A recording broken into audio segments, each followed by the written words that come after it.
Oh, yeah. Oh, yeah. All right, good evening, everyone, and welcome That's the one. to the Arlington Heights Board of Library Trustees regular board meeting for this Tuesday, March 18th, 2025. May I have a roll call, please? Trustee Burrell? Here. Trustee Gala is not here. Trustee Kelly? Here. Trustee Meadow? Here. Trustee Rule is not here. Trustee Zick? Here. President Samari? Here. Could we all please stand for the Pledge of Allegiance? I pledge allegiance to the flag of the United States of America and to the republic which it stands, one nation, under God, indivisible, with liberty and justice for all. Thank you. And it looks like we have quite a few visitors tonight. So that's terrific. Do we have any public comment? No. All right. Let us move to liaison reports.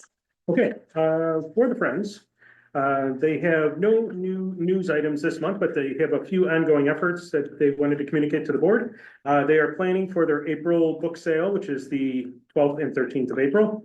They have an April meeting, which has been rescheduled to April 8th, and they are completing a grant application for the AV upgrade that they supported for the Hendrickson room last year. They wanted to say that the finance and IT teams have been very helpful with their grant efforts, and so thank you to them. That is everything I have from the Friends. Great. How about the foundation? Foundation, they had 5 representatives of the foundation work at the District 214 Trades Fair last month and spoke to many interested students as well as vendors, offering programs to inform them of the scholarships they offer. One of the teams spoke Spanish so they could communicate with all students that sat by their table. They held a very successful fundraiser celebrating International Women's Day in March. That was on March 7th. They sold out 3 weeks early, so they'll be looking to relocate next year's event to a larger venue. They increased their donor base by 64, and all proceeds from the event are going toward the bookmobile. They had a small group meeting since January to put the different phases of the bookmobile campaign together. They're about to go to press with their bookmobile brochure, and once done, they can commence the quiet part of the campaign. The public part, they are hoping to begin in June. And they're adding another member to their board who will be shadowing as a co-chair to the marketing director to take over social media and become aware of the HML Foundation for consistency in the future. So from Lori, she says, thanks for your continued support. And as always, she is available should you have any questions. Wonderful. Thank you. Yeah, I heard and saw a lot on social media about the women's event. They had a really nice lineup of speakers and activities, so that was terrific.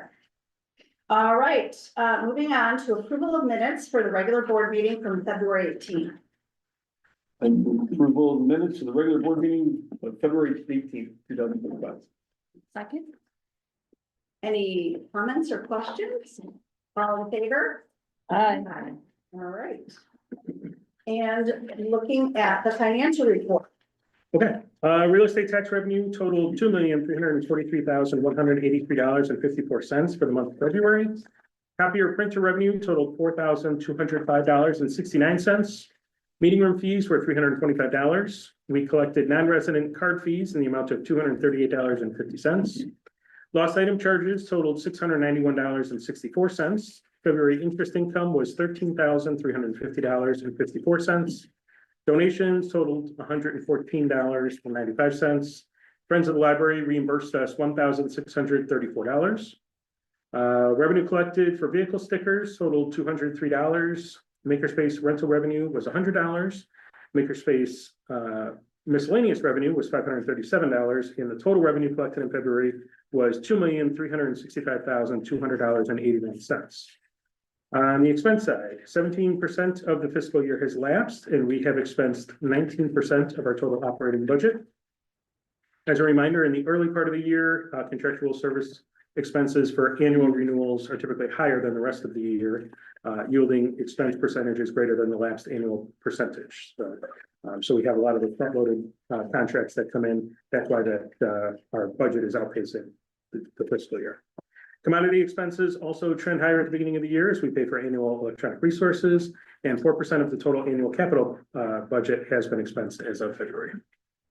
No, I just had a minor question about that. So the non-resident fines, is that, since our non-resident library card fee is higher than that, do you think that's like lost books or something? No, that is just non-resident fee that when somebody purchased a card, probably for 6 months. We can do a 6 month. Gotcha. Purchase. Okay. All right, very good. That must be exactly 6 months. Okay. How about the check register? All right, I have just a few questions from the check register. On page 7, check 103802 to AHML on the amount of $310.48. That is a 50% deposit for a second display for our circulating backpacks. The Friends of the Library is reimbursing us for the stands. On page 11, check 103791 to 2010 Engineering Group in the amount of $4,875. That's the final invoice for the original amount of $19,500 for the engineering work on the designing and overseeing of the chiller and cooling tower project. And then on page 13, check 103914 to Village of Arlington Heights in the amount of $436.12. That is gas for library vehicles. So that would be the bookmobile, the van, and the truck. Those were all the questions I had. All right. May I have a motion to approve the check register? I move that the Library Board of Trustees approves the check register dated February 28th, 2025 in the amount of $1,165,113.49. Do I have a second? Second. All right, could we have a roll call, please? Trustee Burrell, Yes. trustee Kelly. Aye. Trustee Meadow, Yes. trustee Zip, Yes. president Smith. All right. The executive director's report. All right, looking at the first page of our director's report, talking about partnerships. In collaboration with City of Support, the Tween Advisory Group created handmade cards with words of encouragement for care packages, assembled and distributed by city to families with babies in local NICUs. TAG and the Teen Advisory Board members sewed 56 scent hearts for babies in the NICU, which allow babies and parents to bond even when they cannot be together. The organization Project Sweet Peas distributed the hearts to NICUs across the country, including the Chicagoland area. And then the library also collaborated with the Village of Arlington Heights at the Senior Center to host a Rainbow Connections program, a discussion group for LGBTQ individuals and allies that offers a safe space for support and connection. Senior and Accessible Services Advisor Jessica facilitated the discussion, how to have hard conversations, sharing tips for navigating complex issues. Then on page 3, I think we may have mentioned this last month, but I'll mention it again.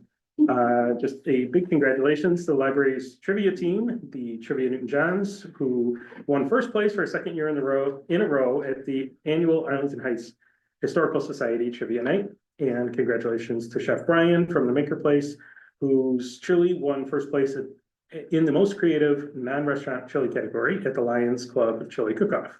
A plaque will soon have a home in the Maker Place kitchen. So thank you to the staff who were involved with both of those events. And then our Programs and Exhibits Assistant Jay is now a co-manager of the Library Administrators Council of Northern Illinois, also known as the LACONI. They have a directory called the Highly Effective Library Presenters Directory. This was launched in 2023, and the directory for library staff offers a resource for finding vetted library presenters. Then on page 4, Bridgerton Ball. Regency Romance was in the air on Valentine's Day during the library's Bridgerton Ball. 36 couples, friends, and dancers transported themselves to Regency, England with Programs and Exhibit staff Nikki and Emily. Attendees dressed in their royal best and learned classic English country dances and from dance experts from the Chicagoland English country dancers. Okay, then on page 5, there's an upgrade to Newsbank.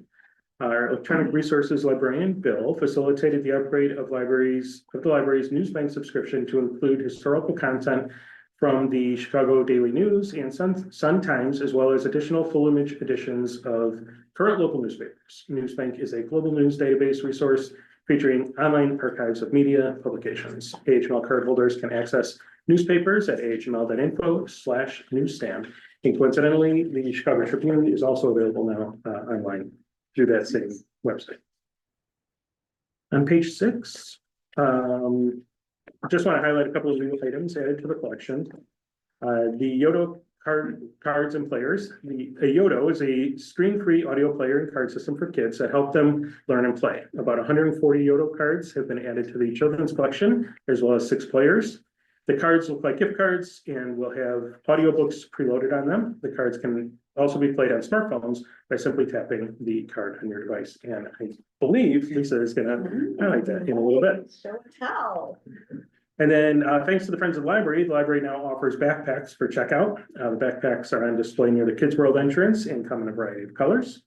And then the senior and accessible services staff coordinated the generous donation of a gently used enhanced vision smart reader, HD portable reader scanner from the estate of longtime library user and resident.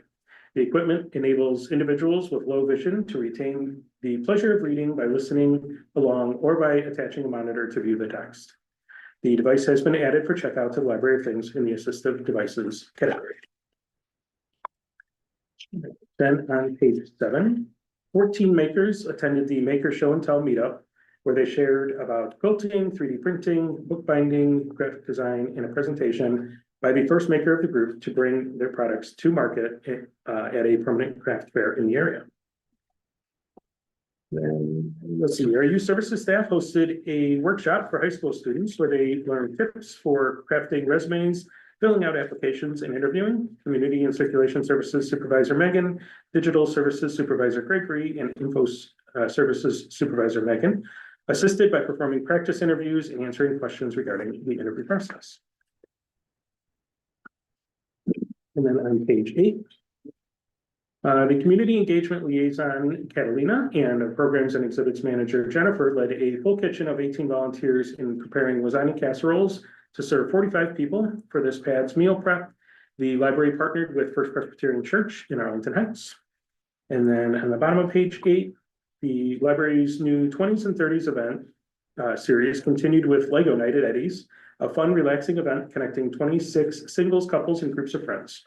Programs and exhibit staff, Nikki and Emily, hosted, joined by communications and marketing specialist, Mary Liz, who captured the creativity of the library's social media accounts. Some attendees brought their own Lego kits, and others used the library's Legos to create their own inventions. And then nearly 30 emerging adults attended genealogy and local history librarian Eddie's local history presentation, DashCon, a 2014 social media phenomenon. The program delved into the 2014 DashCon social media convention in Schaumburg, a widely reported event described by the Chicago Tribune as a fiasco of an event gone horribly wrong. Attendees engaged with library materials related to the Superwallach fandom, browsed books by DashCon authors, and posted photos with a makeshift pulpit in honor of the 2014 event. Sort of our version of, what was the one in California? What was it? Fire. Yes, Yes, I guess, you Yeah. know. Even the northwest suburbs have their version of that, yeah. So that's everything I have from the director's report. Does anybody have any questions about anything or want to highlight anything that didn't touch on? I just wanted to say, so much of this is really innovative. When I was reading through this, even the idea that, you know, we're obviously having resources, helping other libraries find the great speakers that we have. I think for many teens in this town, volunteering at the library is one of their first volunteer opportunities. Then we help them with their resume, then we have a teen job fair. Some people get hired and, you know, ask Neil, stay on forever. So I think that's really terrific.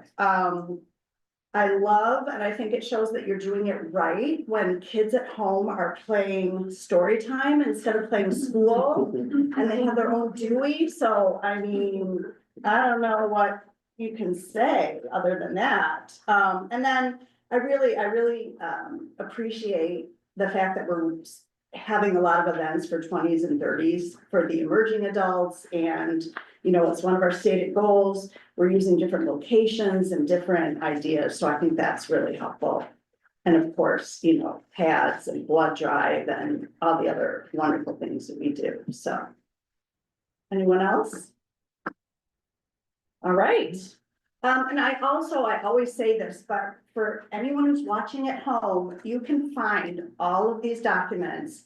And particularly the executive director's report on the website. I think if you click down on news for citizens, and then there's a whole bunch of tabs, and the executive director's report is really, I think, pretty impressive every month, so. Thank you. All right, and moving on. So next up, I'd like to invite Lisa and Claire to join us and talk about our collection and highlight some different sources that are available and talk about electronic resources and how they are selected. So Lisa and Claire, we'll let you guys take it away as soon as it gets set up here.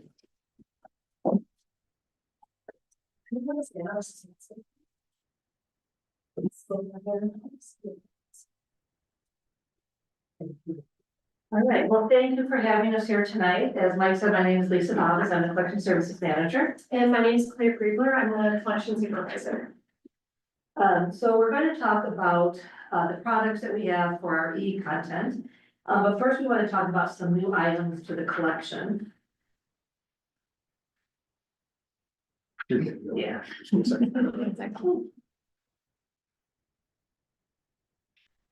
I thought it was amazing. I asked Mike the question, why can't we get the Chicago Tribune? And then all of a sudden, there it is.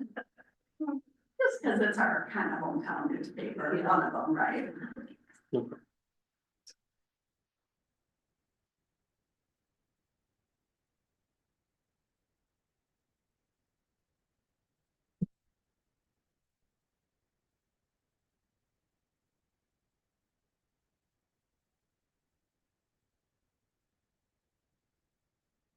Big one, right? You may have to click the first one.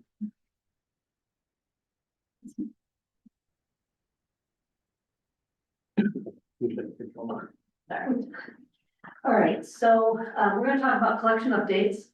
And then Claire's going to talk about our digital sources, and then I'm going to give you some statistics about those digital sources.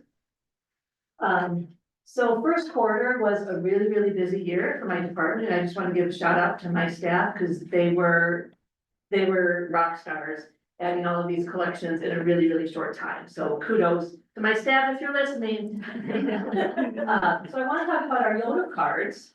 And these YOLO cards, did you know the backpack? These YOLO cards were added around February. And as Mike mentioned, they look like a little gift card. And they look like this. And we've got two different sizes of players. There's the big one and then the mini one, and they work pretty much the same. So you can put the card in the player and. Awesome. But Mom, It's a what check, is something? it starts like that, I need to know to rest. but you don't have to have a player. You can just tap your phone and it will come up. You can use the app, or you don't have to use the app. And it will come up.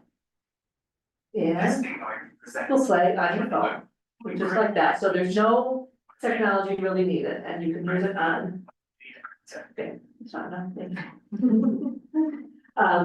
So we added in our initial order about 148, and within the first week, 70% of them are checked out. And they added a total of, in the first, let's see, 265 serves, which is pretty good for a small collection. And we've since added even more. So that 265 serves is not from the yoga players. Then we also added more puzzles. So we've always had puzzles in our library of things, and they've always been really popular. In fact, we added a whole new display for them because we had so many of them. But we decided we were going to add 1,000-piece puzzles. And now that we have auto renew and we're finding free, 1,000-piece puzzle is something actually somebody could do at home in a reasonable time. When these were a week and no auto renew and fines, a week really wasn't enough. So we added 88 more puzzles in January, which is National Puzzle Month. And so we got sales. We got a really good deal with these. And as of today, those 88 puzzles have added 632 stars. So, and they're really popular. So if you like puzzles or you like to torture yourself, do this 1,000-piece puzzle. Do you literally count the pieces when we return them? We do not for our library of things. Our kids wrote puzzles, they have volunteers who will count them and they're less Yeah, pieces, but the 1,000-piece customers will tell us. yeah, they'll write a note or something. Yeah, yeah, we actually had a very cute chain of Post-it notes on the inside of the puzzle saying, I really like this puzzle. And then the next one was, I like it too, there's one piece missing here. And then the next one was, oh, this is such a great puzzle, like, it was a whole communication, was really, really cute. That's fun. All right, and then the next collection that we started, we now have a Hallmark DVD collection. And we had Hallmark DVDs in both comedy and drama, and they were kind of hard for our customers to find. And so our collection librarian, Natalie Bedore, came up with this idea of creating a Hallmark DVD collection. And it's about 250 items, and that debuted just a couple weeks ago. Yep.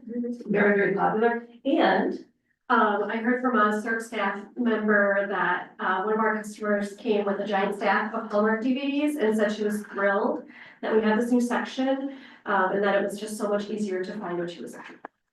So we love the positive feedback. The next collection that we just debuted, we added the cognitive care category to our library of things.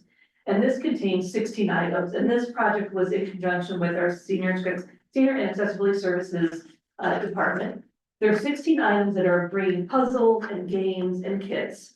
And for example, here's a puzzle. This is a 36-piece puzzle.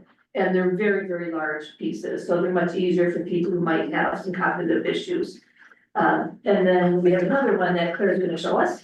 So this is, one of our dementia kits. We have, how many? Actually, Five or Five or six. something like that. They're all different themes, so the one that I brought today is the bird theme, there's also travel and nature and cars. This is a little audio player, it plays different, there's preloaded songs on here, a lot of them are bird themes, so like Rockin' Robin is one of them.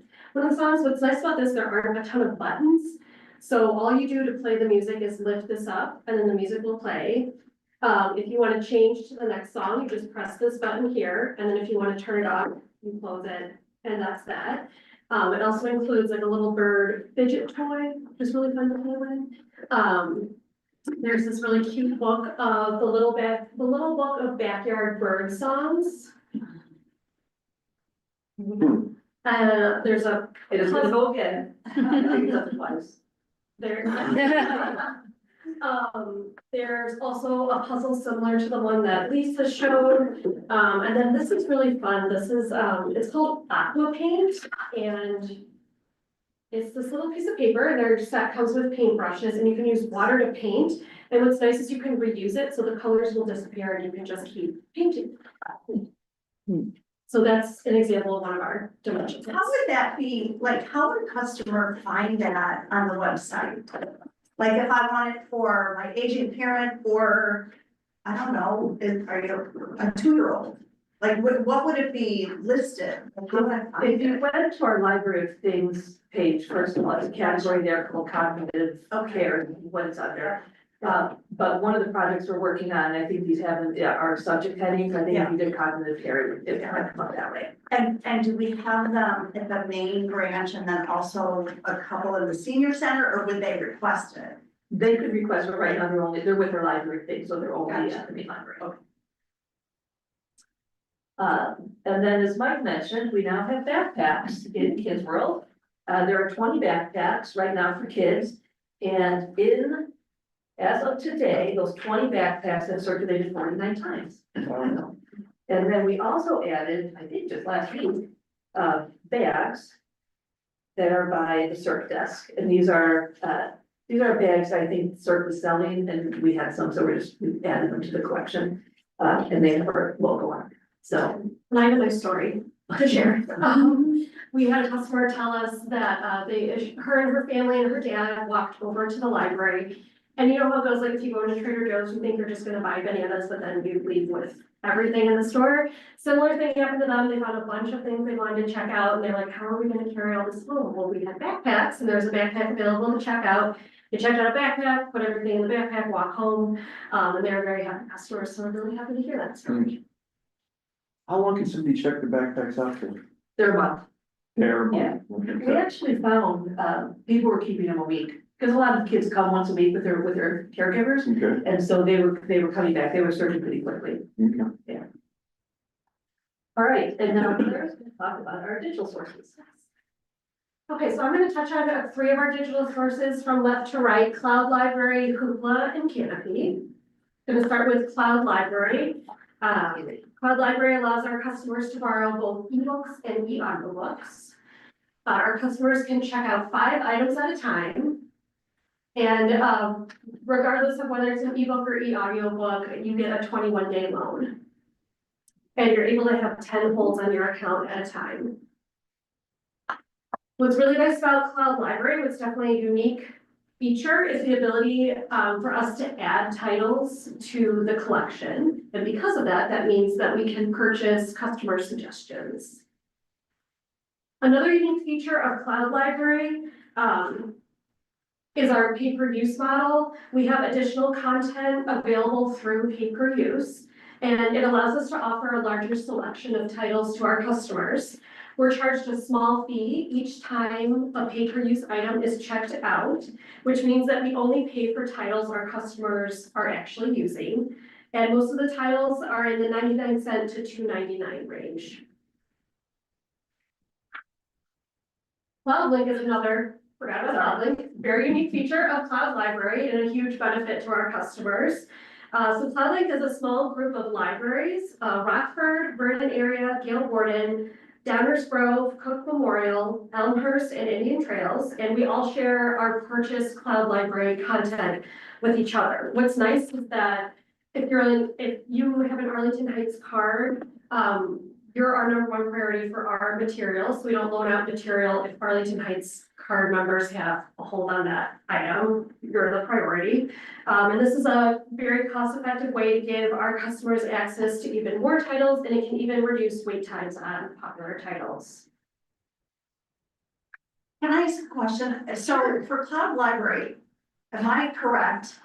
I have it on my phone, I have it on my iPad. So if I'm reading a book on my iPad and I forget it, I still have it on my phone, so I'm not costing the library extra, right? Like, No. because I have the app, I'm reading it on the app, and I can, go back and forth between devices. Correct. Yes, you're not costing us extra.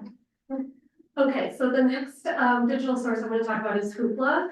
Hoopla allows our customers to borrow ebooks, e-audiobooks, e-comics, movies, TV, and music. Very wide range selection. Our customers can check out 10 items per month. And loan periods vary by format. For example, an e-audiobook or ebook will typically check out for 21 days. But if you check out a movie or a TV show, that'll check out for 3 days. A really unique feature of Hoopla is that it doesn't have holds. Everything you see in the catalog is available and you can check it out. Because librarian selection is not possible because the titles that are on the Hoopla catalog are chosen by the Hoopla company itself, which means that we do not have the ability to choose which titles are added or removed from Hoopla. And that also means that we're not able to add customer purchase suggestions. So if someone is asking us to add an ebook or e-audiobook to our collection, we're doing that through Cloud Library, not Hoopla. Hoopla also has pay-per-use. Oh, and you know what, really quickly, let me backtrack. What's interesting about the Hoopla catalog is that Hoopla is adding and removing titles on a very regular basis, so it's not a static catalog, it is constantly changing. So pay-per-use, similar to Cloud Library, we pay a small fee each time an item is checked out, and the average cost of circulation on Hoopla is around $2 a title. And then the final digital source I'm going to touch on is Canopy. Canopy allows our customers to borrow movies and TV shows. Each customer gets 30 tickets per month. And the number of tickets required to watch a title varies. However, most titles require about 2 tickets. Loan periods vary, but their titles are typically available for 48 to 72 hours. Similar to Hoopla, items are always available, no holds, no waiting. If you see it in the catalog, it is available to be checked out. Again, like Hoopla, we are not able to add titles to the Canopy collection, which also means that customer purchase suggestions are not possible. But similar to Hoopla, again, they are adding and removing titles on a regular basis. I was on the Canopy app today and they even have, just like Netflix, like these are titles that are leaving soon, you know, in case you wanna hit those up before they're gone. And again, it's paid per use, so we pay a small fee each time a title is viewed, which is typically around $2 a title. And now I'm gonna pass it back to Lisa, and she's going to talk to you about additional. Can I ask a quick question? Oh, yeah. So you said a couple times that, you know, we can't make suggestions, or we can't, are there any platforms out there that give us that type of flexibility, that we can choose what to offer? With cloud, we do. The We cloud do that. library. That's just with cloud, oh, that is with Yeah, cloud, okay, Canopy that's and right. Hoopla are use That's only, right, the that's only ones we can, the Okay. cloud we can. Okay, gotcha. Okay.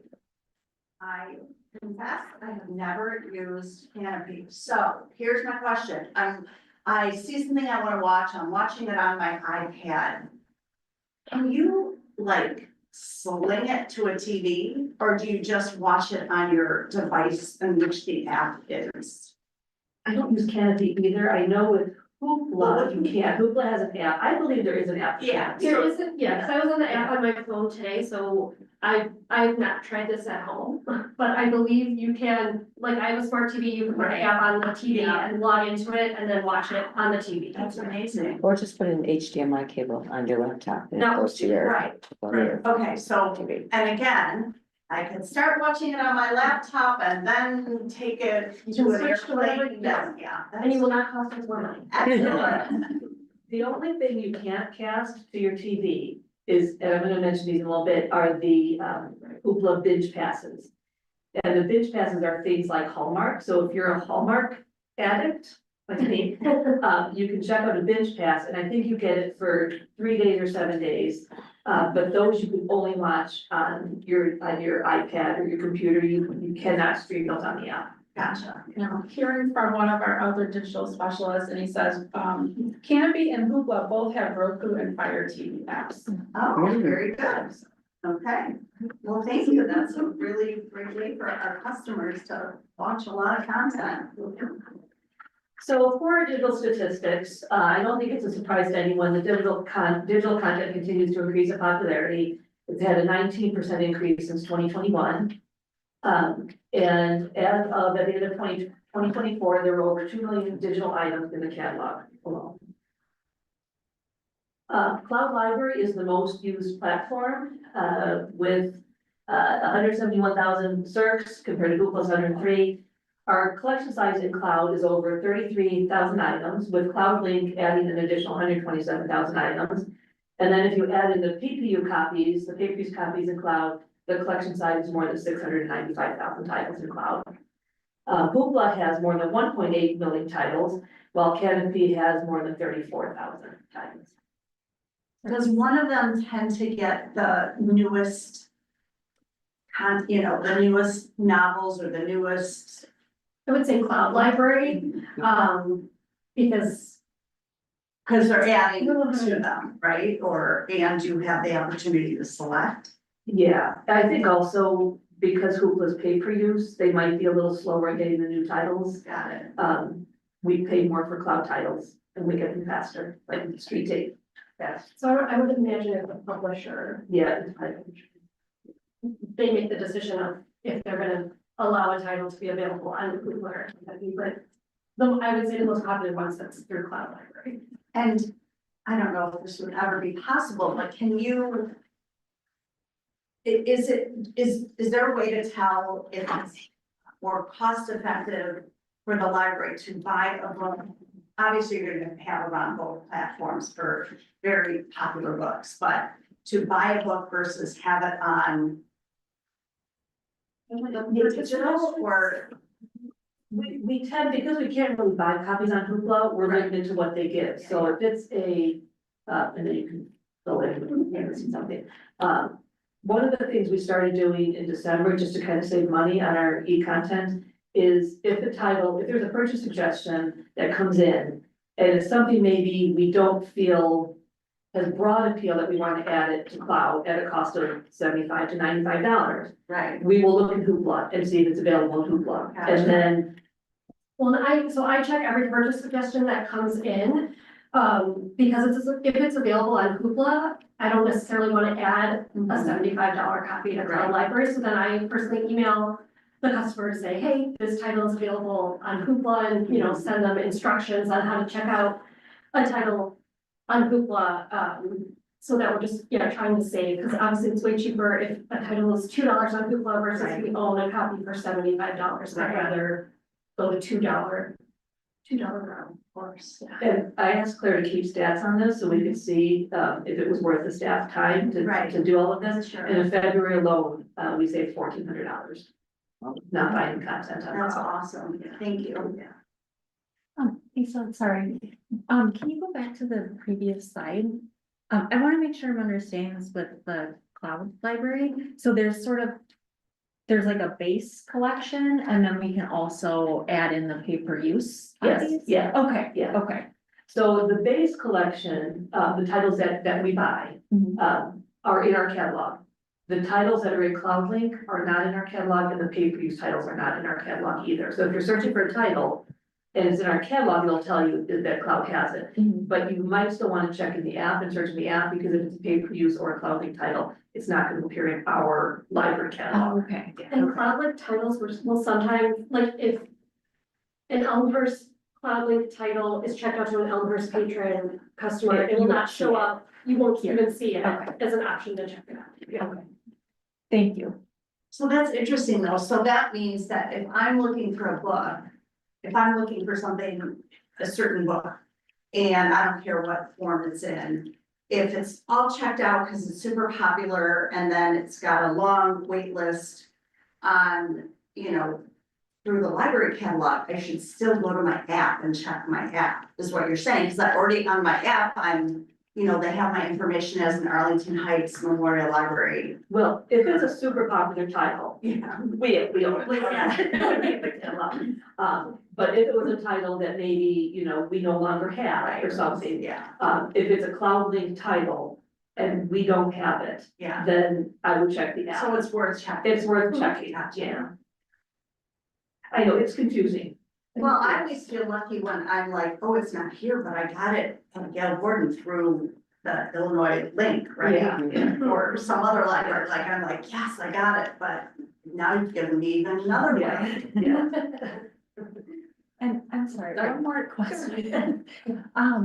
So with those, like, that kind of base collection, you were mentioning it's like, 75 to whatever per title. Like, is that then a certain number of checkouts per title, or like, how does that? 2 years. It varies based on the publisher. I've seen like 26 checkouts and then it, I guess, expires.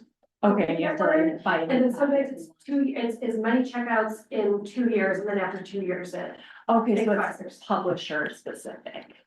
Like, or maybe even title specific, depending on. Yeah, I'd say mostly publisher, but I don't know that. No, that's We can okay. do more research on that.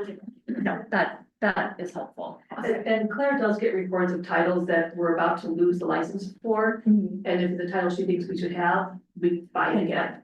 Yeah, like an example, like a couple weeks ago, A Man Called Hoover by Frederick Bachman, that's a really popular title, and I was like, it also shows you like it had been, like our ebook had been checked out like 500 times in Okay. 2 years, so I was like, okay, I think I can add that one back to the collection, so that's a helpful tool to have. Okay, no, that's super helpful, thanks. So ebooks continue to be the most popular format, but I don't think this would be a surprise to anyone that e-audiobooks are quickly catching up. You can see the big jump from 2021 of ebooks or e-audiobooks to where it is on ebooks. They're pretty 50-50, I think. And Claire had mentioned the different formats that we get with Canopy, Hoopla. So e-movies category here includes the movies, the TV shows, and the binge passes, and I just wanted to say some of the, binge pass shows that you can get, besides the Hallmark, there's a Curiosity Stream, if you've seen the ad for that, PBS Kids, Gardening with Monty Don, just to name a few, but there's a lot of fun stuff, on Hoopla. So e-audiobooks really have seen the greatest increase in circulation at 47% since 2021. And circulation of CD audiobooks, the physical ones, has dropped for adults. 45% since 2021 and 73% since 2019. And a lot of that is the cars don't have the technology anymore. And isn't it easy to just put it on your phone than have the CDs? I gotta change the CDs, I'm driving. And I think people walk and It's listen. so I much hear easier. people that people Yeah, listen to podcasts, they listen to books. yeah. In terms of customer usage, almost 6,000 customers use our three platforms each month. Again, you can see the numbers for Cloud Library having the most usage and Canopy, not so much. And on average, there are 276 new users each month. Okay, are there any questions? That's amazing. Kind of along the same line as Amy's questions, are there things that people do that they might not realize they're doing that do cost money that, you know, we could maybe help try to advertise, hey, maybe try not to do that, or I don't think customers understand pay per use. It's like, here's content, there's not pay per use for physical things. Right. And there's not, I don't know how to communicate that way in a friendly way. Like, so there are limits that we can put on our pay per use content in terms of price. We have options, I think for, yeah. So yes, for pay per use on Cloud Library, our max title price is $3.49. And for e-audiobooks, it's $5.50. And if I'm remembering correctly, I believe it goes all the way up to $10. So we don't, Yeah. we can't off. Okay. And then I also do a report every month where I check to see, like, for example, the Let Them theory. Everyone's heard that book. So that is a PPU title on Cloud Library, which is great. But then when I ran my report, I realized that we were spending more. It'd be cheaper for us to add copies than for everyone to check it out pay per use. So that's a helpful report to try to save money. And so I added more copies instead of everyone relying on the pay per use. I think it was a $3 book and I had like just a lot of people were interested, which is great. Right. But I was able to save money that way. And also limiting the number of checkouts people can have per month or how many holds they can have. And we could raise the number of holds. It's gonna increase the number of checkouts, you know, the pay per use content Okay. potentially. And with the pay-per-use content, is that like delineated in some way where you can see, oh, this is a pay-per-use versus? Customer. Okay, so the customer. So we can see on the back. Okay, got it. So sometimes like someone will request I purchase a title that's coming out in a week and then, but I can see on the back end, oh, that's actually gonna be a pay-per-use title. So I'm gonna let it, you know, let it sit until the release date and then the customer will be able to check it out for $2.99 instead of me paying $80. Okay.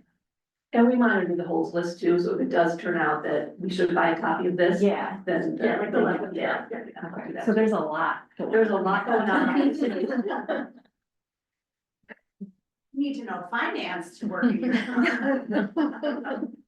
No, I just feel like people are shielded from a lot of this and, you know, you're doing a great job of that, but yeah, I'm just Yeah. curious, like, if there are things, Yeah, you know, we can do as a board to kind of help maybe educate people or. it is hard to know, to talk about pay per use, Yeah, you know, in a way that people feel like, oh, I shouldn't check it out. right, you You don't. know, because we want to check it out, You know?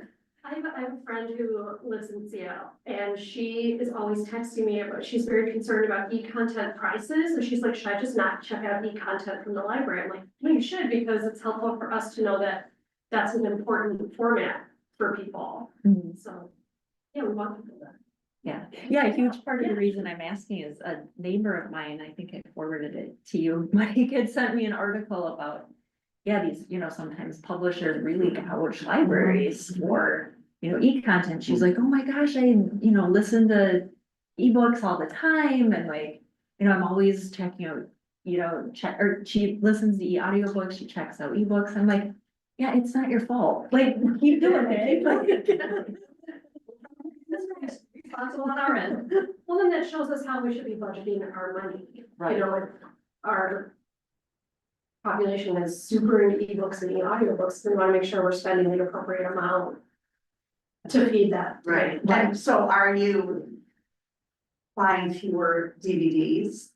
I mean, are you, That's partly just because of the market, Yeah. the DVDs are not produced the way that they were before. Are we buying less audiobooks? Absolutely, like it's customer suggestion pretty much only is for that. yeah, But we are buying less physical, than we used to. But I will tell you, I don't remember the exact numbers, I knew it a month ago. But our adult fiction stacks, CERC, and the teen fiction stacks, so not in the popular store, but just the stacks, is higher now than it was in 2019. So the physical is definitely coming back. It's the AV, yeah, really, that's not driving our CERCs. yeah. But libraries whose CERCs are very close to 2019, they say it's kids' picture books that are driving the CERCs. They'll buy 10 copies, the way that they're buying picture books, the way they used to buy DVDs. And that's driving their CERCs up, and that's why they're getting very close to 2019 numbers. And, you know, certain populations, they don't have a DVD player, they don't have it in their car, or maybe they don't have a car. Yeah. I mean, yeah, I can, But we used to buy, 20, 30 copies of a title, and It's what, I just don't not- even know, we're buying now 5, 10, maybe, depends on the Well, title. right now, like all the Oscar, everyone wants to watch the Oscar movies, so I feel like it's skewed a little bit right now, but yeah, like when I was ordering DVDs 10 years ago, and I would buy, I think I was told not to buy more than like 50 copies of something, cause sometimes with the holds ratio, I'd have like 45 copies of one title, but it's not like that anymore. what is the hold ratio? Do we have a hold ratio? We do, So it varies by the topic, whether it's book or AV or, whatever, but. So, like thinking specifically of our digital sources, our e-content is a 4:1 ratio. And then our physical books, that's a 3:1 ratio. And really that's just because the e-content costs so much more than the physical. Wonderful. Anyone else have any questions? I mean, I could ask you.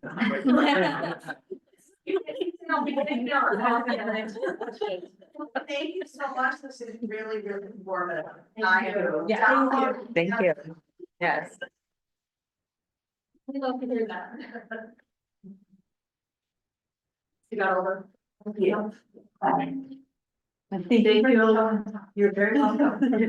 Thank you. All right, moving on, do we have any old business? We do not.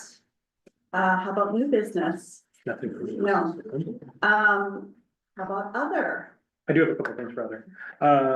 Just for the trustees, I know you received an email about utensils that we're using in the program. I just want to let you know that I spoke to that customer. She gave us some really good ideas and some feedback. So no need to respond that we took care of that.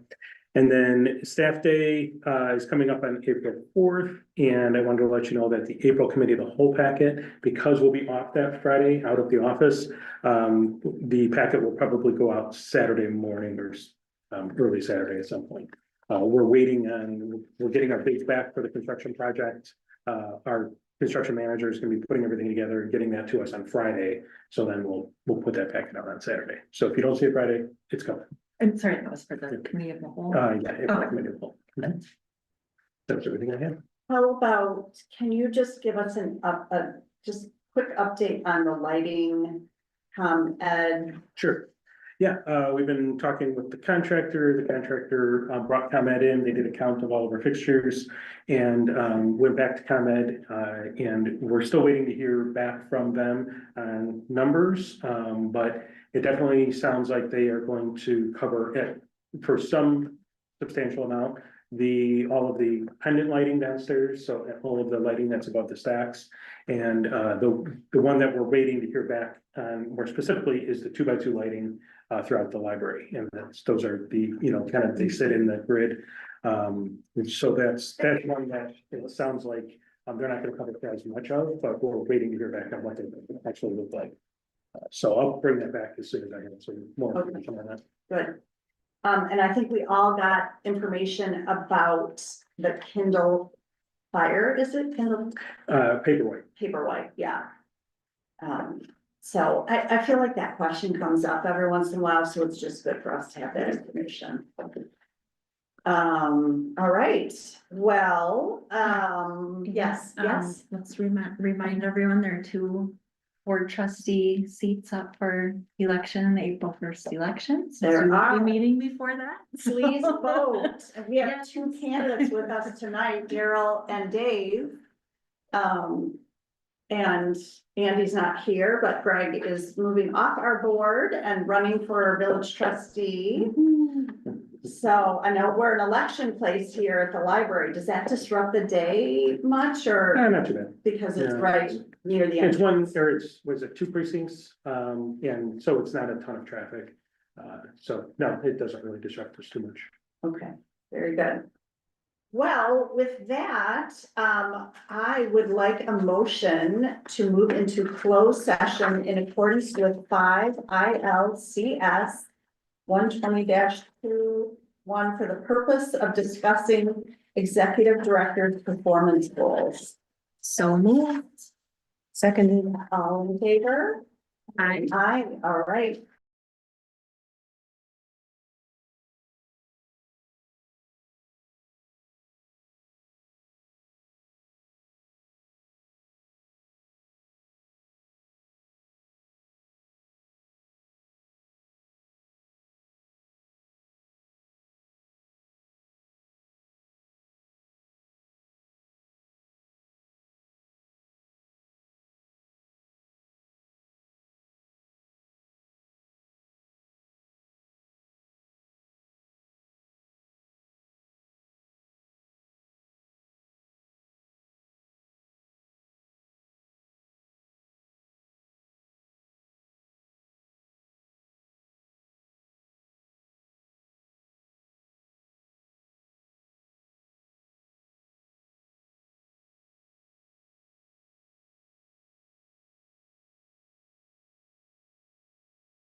All right, may I have a motion to move back into open session for the board meeting on March 18th, 2025?